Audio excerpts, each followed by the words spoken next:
life as a content creator mom at the age of 17. Hello mga mi, ngayong araw nga ay pupunta kami ng Jowables ko sa bayan. Gawa nga ng bibilan namin ng pampers yung anak namin at magme-merienda na rin. At andinin na nga rin kami mga mi sa bayan. At ginabi na nga rin kami mga mi, gawa nga ng umikot pa kami at may huli nga kanina sa daan. At bumili nga muna ako ng talong at magpapakbit nga kami mamaya. Tinitingnan ko nga muna, baka nga mamaya ay may sira nga yung mabili ko. Pagkayari ko nga bumili mga mi, sabi ko nga sa Jowables ko ay magmerienda nga muna kami. Wala na nga yung ibang nagtitinda ng merienda kaya sabi ko mag-burger na lang kami.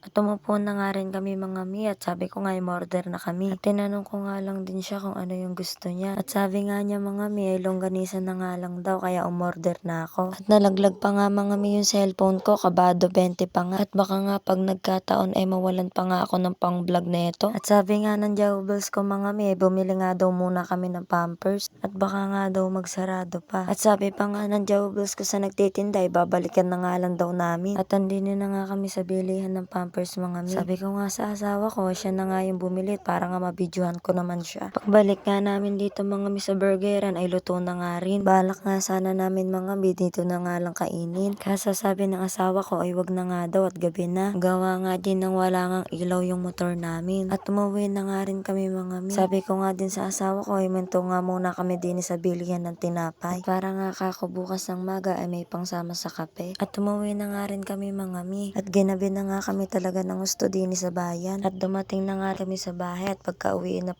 ko nga ay kinain ko na nga tong burger na binili namin. Gawa nga nang nagugutom na nga ako at dahil nga nagpicture-picture kami sa tanawan. Nakakagutom pala mga may mag-post ng mag-post. At dahil nga hanggang dito na nga lang tong video na ito ay magpapaalam na nga ako. Bye! Thanks for watching!